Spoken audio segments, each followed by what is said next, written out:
What's up, guys? Hey Tony. Hey, Tony. How we doing? Good man, good. Good, good. Excited to get you guys on. I'm excited about this episode. Me too. We As are both. we. Yeah. Let's just jump right into it. Why don't we let's tell the listeners who you guys are. Whoever wants to go first, let's go for it. Cousin, you want to hit it? Yeah, so Lambros Politis here. I'm a Seattle native, born and raised. However, my parents are both Greek immigrants. They're originally from Lamia. They moved here in the early 80s. Yeah, I've got really strong ties to Greece and Lamia. We try to make it back every summer, your job permitting. But that's just a little bit about me. And I'm George Malevitsis, also Yorgos Malevitsis. I didn't want to use the American version, but also from Lamia, cousins with Lambros. Same story. Parents were immigrants, came here, grew up Greek American, and based out of Seattle. It's awesome. So Seattle's where you guys at. West Coast, Greek Americans. So you guys have been working on something really cool. Obviously, I know a little bit about it. I put my hands on it. I tried to play with it, but let's talk about it. Talk to me about Origins. Yeah, Lambro, you want to hit it? Yeah, so I mean, Origins was an idea that George came up with probably over 2 decades ago, really, is when it first started. Yeah, like George said, he and I are cousins. Our families are both from Lamia, and we both happened to be vacationing in Lamia at the same time. However, we didn't know that. We didn't know that the other was in Lamia. So I think I ran into you at an Internet those cafe. cafe, the internet Yeah. cafes that Oh, were very popular way oh back yeah, when. those were the best growing up. Yeah, I yeah. think we So were. I was like, Log into playing War. AOL Instant Messenger and Yeah, text all we your were. friends that you're in Greece. Exactly, Exactly. exactly. So I run into George in this internet cafe in Lamia, like in like the middle of August, and it's like, oh my God, dude, what are you doing here? So we and we spent the rest of that day together, and it was pretty incredible. Because being Greek American, I'm sure you've experienced this, where you're like when you're in Greece, you're not quite Greek enough, right, for the natives. But when you're here back home, back stateside, you're almost a little bit too exotic for most Americans, right? You're the guy who brings the spanakopita for lunch. That's what your mom packed for you, for your school lunches when you're in elementary. But anyways, so yeah, so George, he came up with the idea, right around that time, and then he shared it with me. Gosh, almost 2 decades later. What if we could create an app that could connect people who share a common heritage, like who share a common story?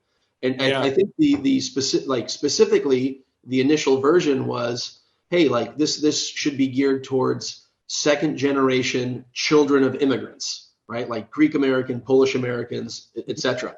Right? Because this idea of kind of straddling two worlds, growing up in a blended cultural background, I think resonates with not just Greek Americans, but any ethnicity. So George, you want to sort of Yeah. take it from here? Like Lambro stated, the big thing for me when I was younger, my mom came here in her 20s, um, raised in a super Greek home. Whenever I'd go to Greece, right, I'd always play with the Greek kids, but I was always the Amerikanaki. And then when I was here, I was always like, oh, that Greek guy. So for me, like going to FDF, the folk dance festival, meeting other meeting other Greeks um, at other events, to me that was like meeting family. So I was like, God, how cool would it be if I was like in Lamia, for example, and I met a Greek, kid from New York or something. So to me, we kind of wanted to figure out a platform or a network that would connect you, according to, like, our new term is geographic footprint, right? Because essentially what it does is it takes, like, basically where you've been in this world, and it connects you with other people who share that similar story. So for us, that was the real ultimate goal, and that's what we hope to achieve with this. That's amazing. Um, so basically, when this is nicely packaged, we got an app. I can log in. I'm a Greek American from Boston. From in Greece, I'm from Kalinos, I'm Kalamata, and I might be heading to London. I pull this app out, and I can see anyone that's got any traces of that. Is that basically what we got? Correct. So you'd be able to see either people of Greek heritage, like say you meet an Australian Greek or Canadian Greek or whatever, or on the other side of things, it would also connect you with people that reside in your place of residence. So like Americans, for example, like say you traveled to Spain, it would connect you with people of Greek heritage or people like from America. Does that make sense? Mm-hmm. Yeah. Yep. So give me the use case for a traveler. A lot of my followers love travel. So Sure. I feel like this is a shoo-in. A traveler Sure. who's traveling around the world and wants to meet people along the way. I think this can be a great fit. Yeah. So initially, like I think it was 2 years ago, Lambro, when we actually first started the conversations, and this was just an idea. We used to use one of our buddies who lives in London as like an example. And we're like, hey, you know, what if so-and-so went to Mykonos and he brought up the app and you know, and he was looking at some cute lady or something like that. And he met like a Greek girl from Canada that was also on Mykonos at the same time. Or on the flip side of things, because he is from England, it would connect him with some English girl or guy who was visiting Mykonos as well. And, you know, the big thing for us in that is we found that when you're from the same location or a similar location, there's almost like an initial bond there, right? Like you almost know that person without knowing them. Like take this person, for example, in London, right? Or England. Like they probably share some of the similar tastes in food or, you know, TV or culture or whatever it may be. Or like even meeting you, right, Tony? Like, I don't know you, but I know you in a way, right? So that's kind of the ethos of the app.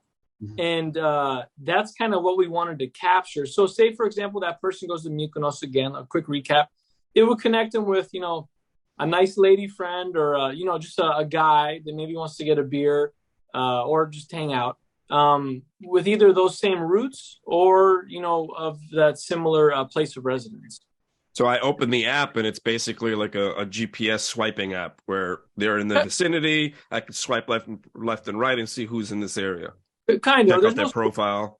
Yeah, like so you'll be able to see who's near you, who is like a top match, or who you would most identify with. So for example, like you say you go to Mykonos, right? You're that guy, and there's a Greek American from Boston there. Well, that would be one of the top matches for you, and they'd probably go up like first on your list. Yeah. Awesome. Okay. Yeah, no, that makes sense.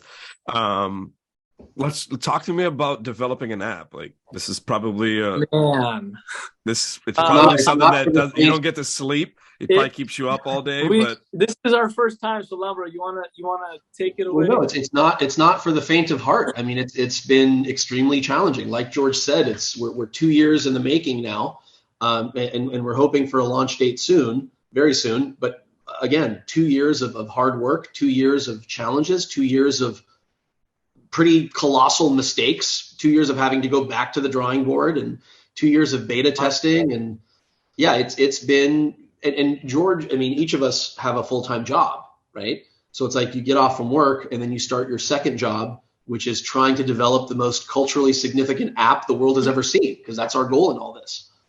Yeah. And, you know, Tony, just to kind of jump back on some of the hurdles and issues.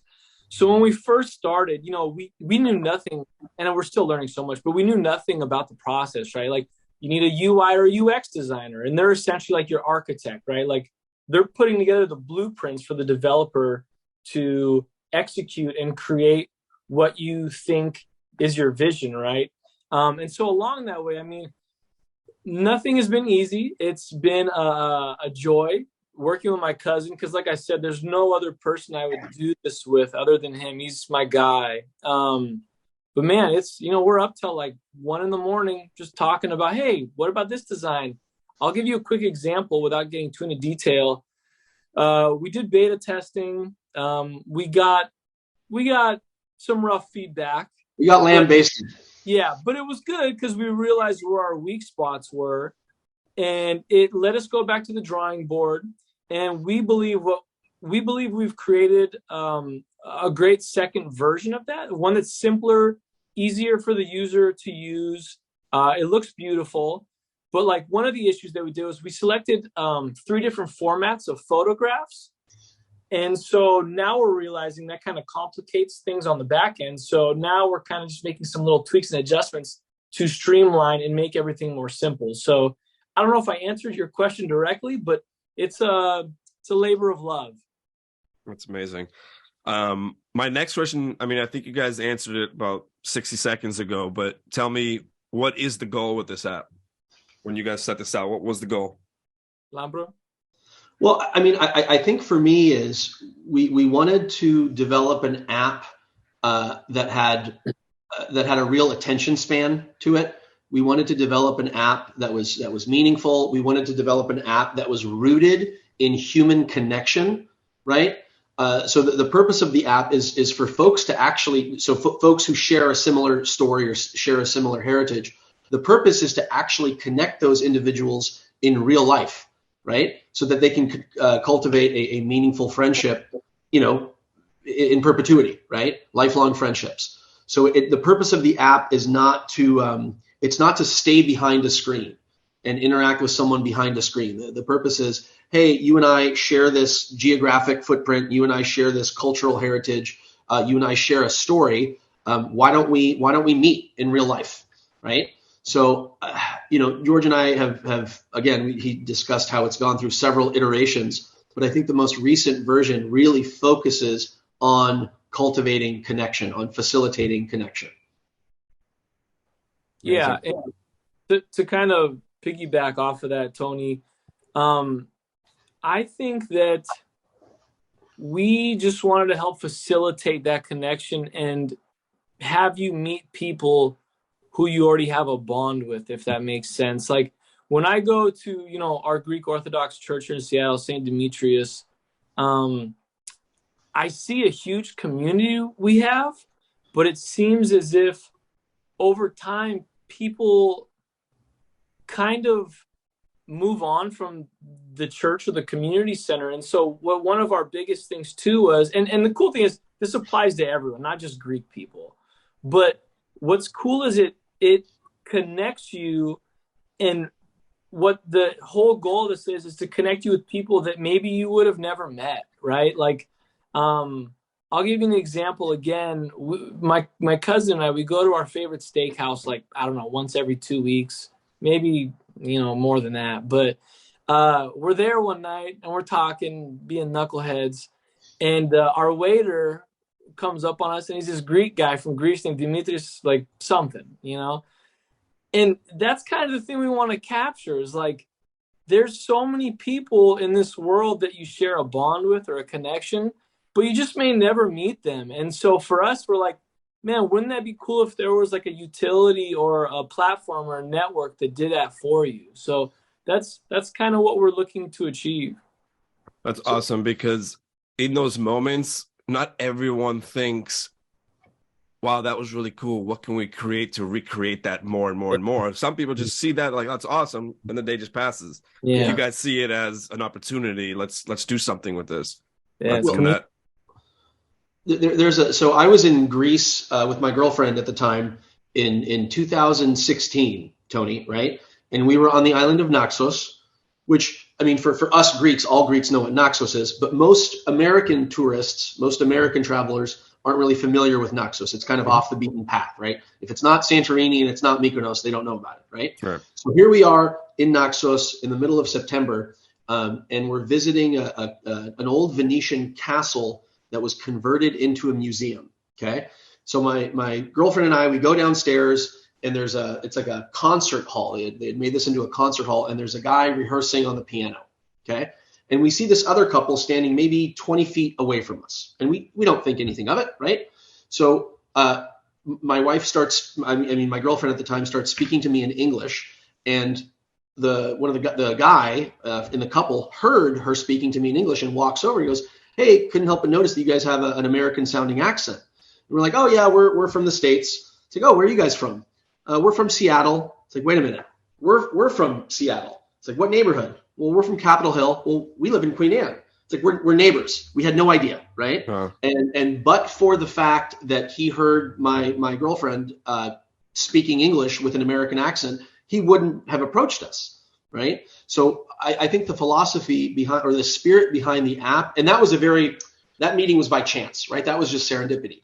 Yeah. So I guess sort of one of the motivations behind this app is, why don't we take the element of chance out of those serendipitous encounters and make them a certainty with the app, right? So if you're close by, if you're in close proximity with someone who shares a place of residence or shares a place of origin, then why not facilitate those connections? And we think that Origins will play a vital role in doing that. Amazing. One more question about Origins. Where do you guys see this app in, let's say, 5 years? Just to bounce back to our original version to Lambro and I was like, it was our baby, and this is still our baby, but after beta we had to simplify it. But in the original app we had a lot of cool features that we will put them into a version down the road once we have a big enough user base. We hope that this app in the next 5 years will be something that has a big enough user base to where it's connecting community. It's bringing people of all walks of life together. And just to kind of hit on a more specific mark. So like our first version was pretty cool because you could like pin certain areas like restaurants or whatever in a community. And so, for example, if I went to Boston, right, and you pinned a spot, I could see, oh, that's a cool Greek spot that Tony so-and-so pinned in this area. Like, I'm probably going to go check it out. Mm-hmm. So little things like that. We had a couple cool features that we had to cut back, but we're hoping to someday put those back into the app and have those work easy enough for the user. So, okay. And what would define success when it comes to this app in your eyes? Lambro, you want to take it away? I mean, my plan is pretty ambitious and perhaps teetering on the edge of grandiosity. I hope to have 10 million users in a year. That's my hope. That's my plan. And George is making a face, but hey, aim high. I mean, you have to aim high. Set out to build this thing, I mean, you can't say I want 100 users. Like, no. Well, so here's the thing, and again, George was kind enough to share this idea with me and allow me to be a part of Origins. I don't take any credit for the original idea, the concept. It's all George's. So 2 years ago, I was going through a fairly rough episode in my life. We'll just call it a depressive episode. Things were kind of tough. I was going through a pretty ugly divorce. You know, I won't bore you with the details, but George inherently knew that like the nights were kind of the hardest for me, right? So every night for the first, like 3 or 4 months following my separation, and it's not like George didn't have a busy life himself, right? He worked full time, 2 kids, 2 infants, right? He would put his daughters to bed, and then he would call me just to check in, just to see how I was doing. And again, Tony, this went on for almost 4 months, every single night. And sometimes it was just to listen to me be sad. And then at one point, I think I got sick of feeling sorry for myself, and I finally asked George, "Hey man, what have you been up to?" And he brought up the idea of Origins. He's like, "Hey, I've been thinking more and more about this idea. You know, it first came to me, almost 2 decades ago when we ran into each other in La Mia." And I'm sitting there listening. And mind you, this is the first time I had heard the concept or the notion of this idea, this platform that George had thought up. And I was like, "What did I say, George?" I said, "George, that's it." I go, "That's it. That's going to be the most culturally significant app that the world has ever seen. We have to do this." And it literally pulled me out of that depressive episode, Tony, right? The very next day we got on the horn. Again, he put his daughters to bed, called me up that evening, and we were doing logic. George, correct me if I'm wrong. We were writing logic statements on the back of a notepad, right? Like if-then statements. I don't know how to code. Tony, I took 1 year of computer science. He knows how to code. I don't know how to code, but we're just doing, if X, then Y. The code. Yeah. But wow. so and like for the first time in, for the first time in a 4 or 5 month period, I got excited. I mean, I don't want to err on the side of being melodramatic here, Tony, but like this app has given me purpose. It's given me a renewed sense of purpose, and it's brought meaning to my life. And I don't think I've ever been more passionate about anything, and I don't think I've ever believed in anything more. And I, like I said, and I'm forever grateful to George for just sharing this opportunity and allowing me to be a part of it.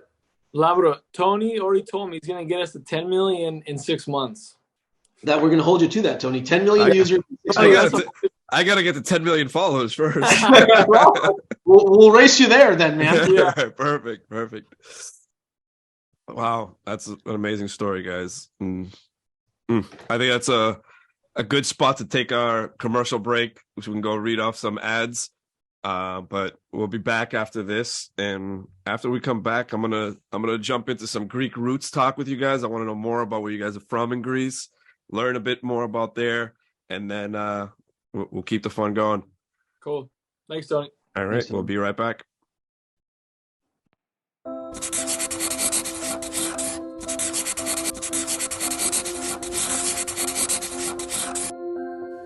Are you ready to visit Greece? So much to see. So much to do. So much to plan. So much wow. So much to take in. So much to learn. So much to enjoy. So much to discover. So little time. Where do you start? Introducing Greece Trips. Never miss a moment. Start planning with us today.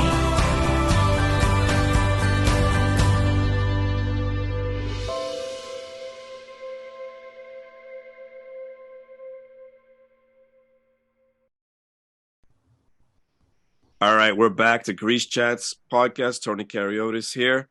I got George and Lambros from the Origins app, and we've been talking about what is this Origins app, been diving into what it's like creating an app, the struggles, the excitement, the late nights thinking about it, all that good stuff. And I just can't wait to hear the next update when it comes to Origins. So I'm going to stay locked in, keep the notifications on, and can't wait to hear from it. So what I want to do now, though, I want to talk a little bit about your Greek roots, where home is in Greece, growing up Greek Americans, all that good stuff. So why don't we just jump right into it? I know you guys answered this in your intro, but tell me again, where do you guys call home in Greece? Lambro? Yeah, so my folks are originally from Lamia, which it's not really a village anymore. It's a proper town. I think the population's like 80,000, right? 2 hours north of Athens. It's a very large chorió, right? It's a very large chorió. Best kukuretsi you can get. Best kukuretsi in all of Greece. Best arnaki in all of Greece. So I've been told.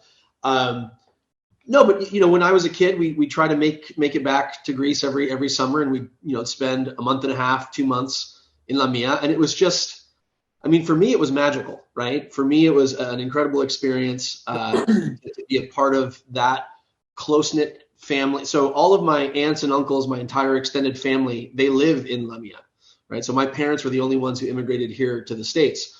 So it's always a treat for me to get to go back and see my cousins and aunts and uncles.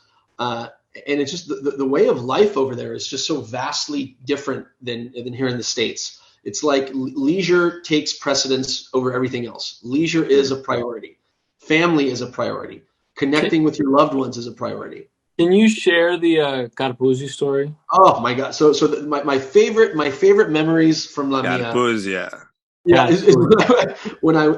my favorite memories from Lamia is when I was like 18, 19. I spent an entire summer there. I think I spent 3 months. 3 months is entirely too much time to spend in Lamia. But nevertheless, we spent three months in Lamia. And my favorite memories, without a doubt, were so my aunt and uncle owned like a padapolio, right? Like a little quickie mart type establishment. And they would close every night at 11 p.m. Okay, close up shop. And they would take out all the old beer crates, like the Amstel and the Heineken beer crates. They would turn them upside down, and then everyone in the neighborhood would come and have a seat. And my uncle would bring out karpouza, he would bring out somaki, bread, and he'd bring out feta. right? Oh, And just the trifecta. And just bust open like a couple Amstels, right? And we would just sit and drink and tell stories. And I would tell the Greeks there about my life in America. And those were without a doubt my favorite memories. And we'd stay up until 1, 2 in the morning, just eating karpouzi, feta, psomaik, and drinking beer until the wee hours of the night. Just cultivating connection and enjoying each other's company. It was magical. That's a great story. That karpouzi with bread and feta. Oh my gosh, I think I found the excerpt for this episode. That might be that 30 seconds might be the cover audio for this episode. The best, man. So I'm also from Lamia. Both my parents are actually from Lamia. But most of my summers were spent in Ligaria. That's where my mom was from. And so when I'd go back, I would stay like on the Jorio, like the Jorio. There's like 150 people there. And I don't know, man. It always felt like home, man. Like even when you go to sleep at night and you hear all the bugs just chirping at night and the silakia just barking. As a kid, I would go down to the Madrid. They were farmers. So they had like Apna and Vambaiki and all that stuff. So I'd go out, I'd help water, and it was a magical experience. And I suppose selfishly, that's part of the reason that I want to create this app with my cousin is so that, our children can kind of relive that old Greek life, if that makes sense, Sure. or at least connect with people who have. And magical, man. Ligaria, I still remember riding my bicycles to Furno to go get psomaiki, and I was like too nervous to order. So my yaya would call up ahead of time. They knew what I had to get. I go give them like the drachmesh or whatever, and I'd bike back. But it was magical, man. Magical. Love it. Yeah, I've been to Lamia. Yeah. I have. Did you just keep driving? Did you just keep driving, Tony? I'll tell you what Lamia is when I'm doing the drive from northern Greece back to Athens and vice versa. It's usually a stop. Stop for either coffee, food, gas. Totally. I even shot one of my Apaguanerte clips in Lamia. Oh, that's awesome. That's very cool, man. I was there. I was driving up north, and I'm like, I got an idea. Like I stopped to eat, and I got an idea for a video. I shot it in the car, but it was in Lamia. So nice, dude. That's how I can contribute to the Lamia story. Thank you for showing us love, man. Thank you. Yes, for sure. Putting Lamia back on the map there, Tony. That's it, baby. 100%. Back to the power that it was. So talk to me about Lamia. Let's say we got a traveler that picks Lamia as one of their stops. What's something that they should expect? Platilla La U. Mosquitoes? Yeah. The Kunupia are the best in the world, Tony. Yeah. No, I'd say like the lamb, man. I'd say I've been to a lot of spots in Greece. I'd say the food there, like the lamb, is really good. I know that sounds so corny and stereotypical, but the food's really good. The Castro, like Luca, the park. Yeah, that's fun. Aside from that, buddy. Oh, if you want to go outside Lamia, there's Kamena Hula. It's kind of like their little beach getaway, but it's home, man. It's nothing like home in Greece. Nothing like home, dude. How often do you guys get to go back? Oof. I'd say, with family and everything else involved, it's a lot more of a challenge getting back. I think Lambro, you probably go back more often than I do now, right? Yeah, I mean, the idea is to try to make it back every summer, right, as often as you can. But I run my own practice here in Seattle, and it's I'm a solo practitioner, an attorney, and I just honestly, man, I don't have the time to go back nearly as often as I'd like. In theory, you'd go back every summer. Because here's the thing. Every time I leave Greece, I feel like I leave a part of myself back in Greece. And that's why I want to go back every summer to connect with that part of myself. Which, I mean, again, from like a purely selfish standpoint, that's yet another reason I want this app to succeed so much is in theory, it'll afford me the financial freedom to do just that. Perhaps even to spend 6 months a year in Greece, and sort of split my time between Greece and being stateside. So that's another. It's more of a selfish motivation, I guess. But yeah. No, again, you took the words out of my mouth. Like next time you go to Greece, you'll be preloaded with the Origins app.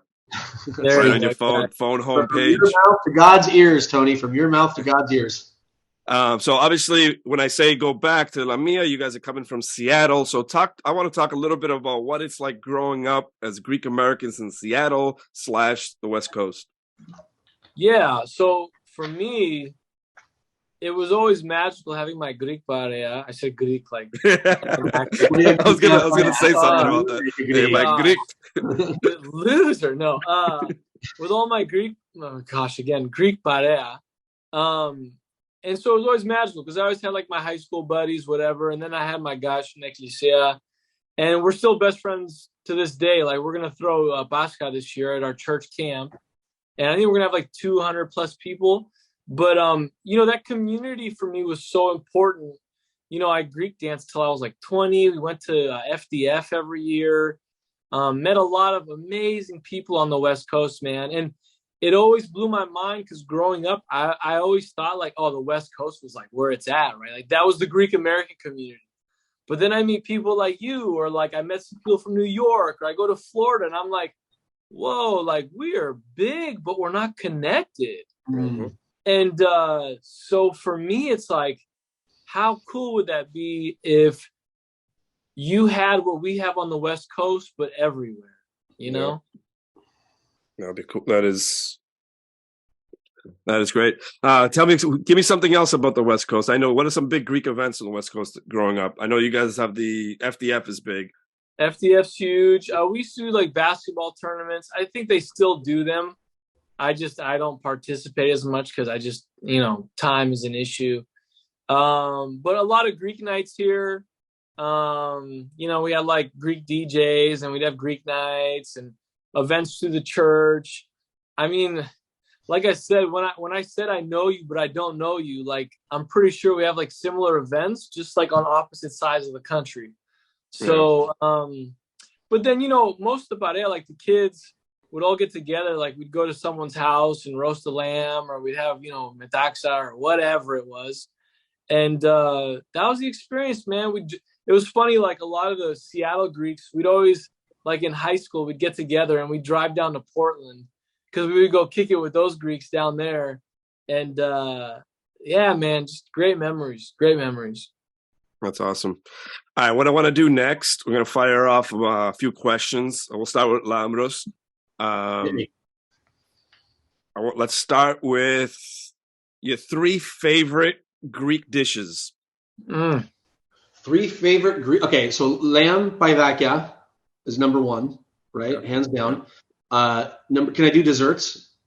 Not yet. No. Not yet. Okay, you'll ask me this. Okay, so lamb paidakia, number 1 with the bullet. Calamari, number 2. And then, don't call me basic, but I love a good gyro. I love a proper hirino almost. Or kotoplo. Hirino, gyro, extra tzatziki, and ketchup, mustard, everything, right? I'm just kidding. Yeah. No sauce. No sauce. I don't want the sauce. No sauce. That's maruli. That's sacrilege where I'm from. All right, George, your turn. Give me your 3 favorite dishes. Man, chicken and patatas. Tialo.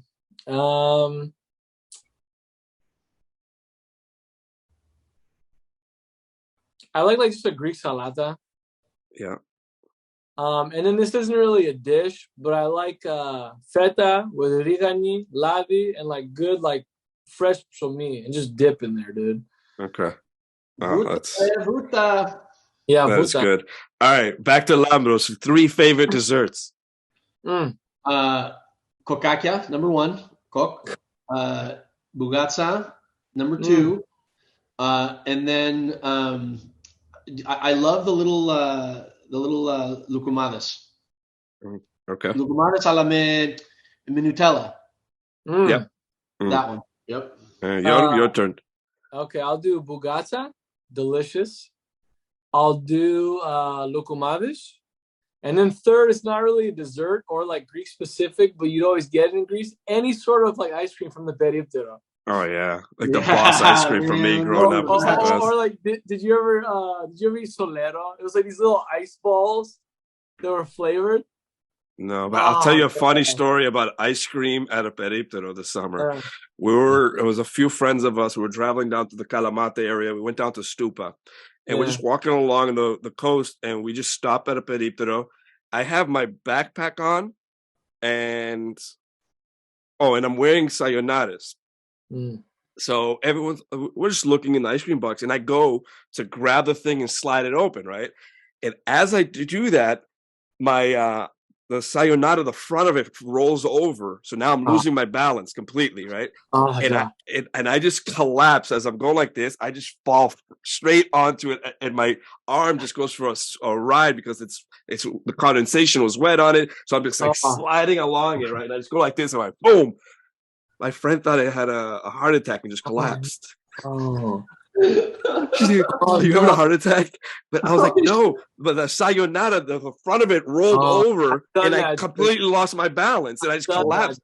If that ice cream box wasn't there, I was gonna fall on my face. Yeah, because I had a heavy backpack on too. I would have just crushed my face. Oh God. It was hysterical. The other day it was hysterical because all I did was fall to the ice cream box. It was no big deal. You pick up a couple Snickers ice cream as you're yeah, they just end up in my pocket somehow. Yeah. All right, so next, you guys both did desserts? Yes, sir. Yeah, all right, so let's do islands next. If you were to pick 3 islands to visit, I want to know what Greek islands they're going to be. Starting with Lambros. Yeah. All right, let's go.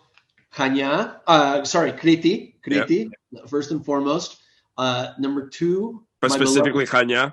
But Chania, the Chania prefecture. The old harbor there is beautiful. It is. Number 2, let's go with my beloved Syros, the yet to be discovered, but I'm sure soon to be discovered Syros, because it's so incredibly beautiful with all the neoclassical buildings and the Italian palazzos. Just an incredible place. And then number 3, again, I hate to sound basic here, but I really love Santorini. Yeah. I love it. I know it's overrun with tourism. I know it's commercialized. I know it's extremely expensive. I completely agree with you where there is a true love for it because, when I first started going there, I'm like, all right, everyone says you go in for a couple of days. The island's got so much to offer. Once you start looking at it on the culture side and forget the volcano and forget the hotels, there's so much you can do once you in the traditional sense. Yeah. And anytime someone says, "Oh, just a couple days in Santorini," I'm like, "Bro, you need like 2-3 weeks to see everything." There's a lot. There's a lot, and I like it. Each time I go back, I love it more. Yeah. Yep, agreed. All right, your turn, George. I think I would go Naxos, Paros, and Santorini. I thought it was beautiful. The one thing that threw me off was like a lot of the touristy restaurants I went to were like none of them Greek owned, which no. You're not gonna find like the best mom and dad tavernas in Santorini unless you go inland in the old Choria, like Eboryo, those areas. You'll find it there. Those were fun. We went up into the Choria and like it was neat. And they were like I remember we had a dish of gigantes. So I was like, these are. You go there, you're gonna find great food, but you're not gonna find it in Ia or Imirovigli. There, you're not gonna find the traditional food. All right, so Santorini is 3. Yeah. 3? Okay. All right. How about 3 mainland, either cities or villages or towns? Okay. Starting with me, or starting with you? Yeah. So, look, man, I'm gonna have to go La Mia just because that's where I'm from. Okay. Those are my people. That's my tribe, as it were. La Mia. Number 2, Athens. Now, I've got kind of a love-hate relationship with Athens, but at the end of the day, it's such a cool city. It's so cosmopolitan. I mean, you can get whatever you want. Athens has, right? And you may have to look for it, but it's there. So Athens, number 2. And then I also thought that Patra was a super neat city. I really enjoyed it. So those are my top 3. All right, I want one more since I should have said 3 aside from La Mia because I knew that was an answer. Aside from La Mia. I know I should have said that. I didn't say it. Then I will say Larissa is number 3. Oh, I was just gonna say that, dude. I love Larissa, sida que Larissa. No, love that city. So cool, that town, whatever you want to call it. A cousin of mine lived there for a year, and I stayed with him one summer, and that may have been the most fun I've ever had in my life. That was a really neat experience. So Larissa. Okay, George. I will say Larissa, number 1. I like it a lot. Number 2, I'll say Athena, just because like I've spent a lot of time there. It's not what it used to be. Like I'll say Athena 10 years ago. Okay. Can I say that? Yeah, you can say that. And then I think 3rd, this isn't even a city, but I'm gonna give a little shout out. My bapu is from Cucu Vista, which is also known as Kaloskopi, and there's like literally 7 people living up there. Love it. That's awesome. It counts. All right. I have one last one. I'll let George start off with this one since you didn't get to start off any. You got to pick one. It's either the frappe, Alfredo, or El Unico Cafe. El Unico Cafe. Okay. Yeah. All right. Lambros, what do you got? I'm gonna be a sellout here, and I gotta go. Freddo, cappuccino, metrio. Okay. Like, love it. And I man, the last time I was in Greece in 2020, and I was actually in Kanya. I was in Kanya for like a month and a half, and I must have averaged 3 of those bad boys a day, and it was incredible. Yeah. Yeah, no, I can do 3 Fredos a day if I start my day early. If I start my day late, I can just do 2. But in the summer, it's easy to do 3 because, like, you're out in your boat, you're swimming, you're sweating. It's all coming out. You're dehydrating, you're rehydrating. Here in the winter, I try to squeeze 2 in, but the second one, I regret it every time. But the next day, I want that second one. And then I make the second one, and I regret it again, but I make it. And then the next day, I do it again. And I'm going to finish this one, and around 6 p.m. local time, I'm going to make my second one. No. I milk these for like 3-4 hours. Tony, do you make your own Freddo cappuccinos? Yeah, I make Alfredo espressos at home. Yeah, is that right? So you have the little blender deal and everything. I got the whole setup going. We're coming over. Come by. I'll make you Fredos. All right, awesome. So just a few more questions before I let you guys go. I want to go back to a little bit of the creating of the app. I want to know what inspires. I want each of you guys to answer this. I want to know what inspires your work ethic. What or who? Sorry, I should say. I want to know what or who inspires your work ethic. Lambro? Yeah. So I'm a lawyer. I'm a lawyer by trade, right? And I run my own practice here in Seattle, and it's a challenging job, right? I mean, first off, being a small business owner is challenging in and of itself. But also the practice of law can also be incredibly difficult at times and challenging. And, doing both contemporaneously is even that much harder.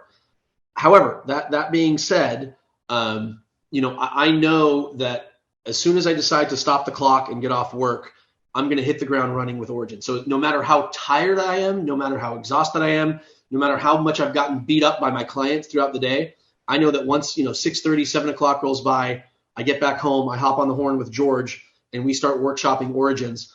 I feel re-energized, right? I mean, this app really does feed my soul. It's a passion project. Like I mentioned before, I don't think I've ever believed in anything more. And it's fun for me. It's exciting for me to give this all of my effort, all of my resources, all of my time, all of my focus is this app and ensuring its success. Awesome. George? I'd say there's 4 people that I model my work ethic. It'd be my bapu, my yaya, and then my mom and my dad here. I mean, my parents work 7 days a week. And I've been thinking about this a lot lately because Lambro and I talk a lot about it. It's like, when you become successful enough in life, do you just stop and live like the retired life? And for me, I think even when we get to that point, I think I'm still gonna work like 7 days a week, man. I feel like I need to, like I like it, like I feel like I've accomplished something. So in theory, even if I had, like $100 million in the bank, I think I'd still be working 7 days, man. Amazing. All right, I got one last question for you guys, and I want both you guys to answer this. And it's the question I ask everybody on this show before we sign off. And it is, what does being Greek mean to you? Whoever wants to take it first. You want me to hit it first? Hit it, Georgie. So for me, it's my life. I sound like Ricky Bobby from Talladega Nights when I say that.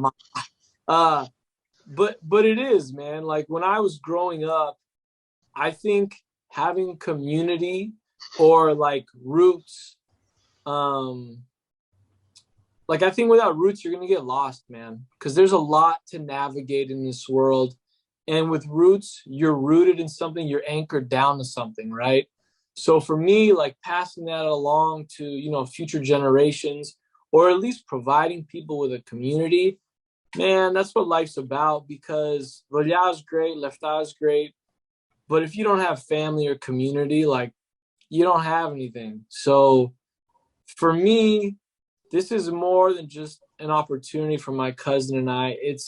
It's a legacy in a way. It's something that we're trying to build so that we can connect others to community. And for me, that's just everything, man. Amazing. That's beautiful. Yeah. Lambros? So being Greek, my entire personhood and sense of identity is wrapped up in being Greek, Tony. Like I'm a native English speaker. However, English is my second language, right? So my parents moved here in 81, 82, and neither parent spoke any English. So I grew up in the household speaking Greek. I grew up under the influence of Greek cultural beliefs, Greek values, obviously the Greek Orthodox tradition, social mores, cultural mores, Greek food. So up until I was about 5 or 6, I didn't really have a sense of my Americanness, right? So here we are, 40 years later, I still dream in Greek more often than not.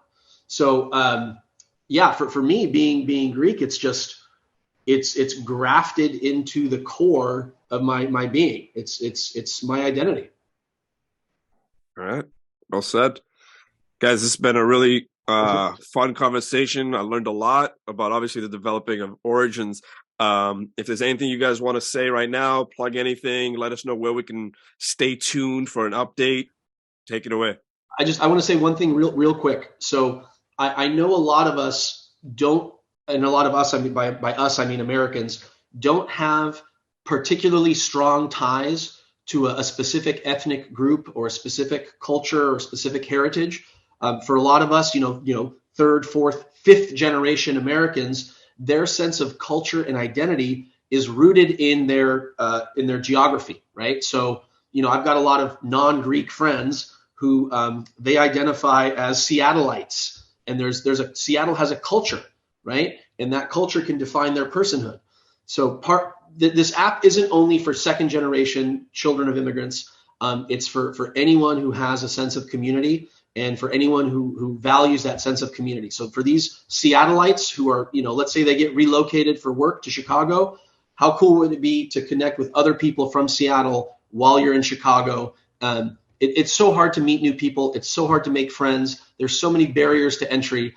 And Origins just removes one of those barriers to friendship and connection for all of us. Yeah, it's amazing. I'll let you guys know once this thing launches, my next travels, I'm going to have it loaded on my phone, and I'll see who I run into. So, George, you want to say anything before we sign off? Or have we touched everything? I was going to say something silly, but no, Let's hear it. I was going to do like one of those like rap shout outs, but I think the moment's totally. Sorry, I killed the vibe there, man. That was kind of you killed it. I was going to shout out to anyway. That's awesome. Another one. Awesome. Guys, thank you so much for coming on the show. I'm excited for you guys. It's been super inspiring, and I really hope that you guys get this. I know you will see it come to fruition. I don't know if it's going to be tomorrow, in a month, in a year, but it will happen. Looking forward to using it, looking forward to connecting with people, and looking forward to meeting you guys in person. Tony, special thanks to you, man. Thank you for giving us this platform to share our idea, and thank you for being so supportive this whole time. We appreciate it. For sure. Thanks, Thank you, guys. This has been Grease Chats with Tony Kariotis, and we will talk to you again on the next episode. See you guys. Yeah.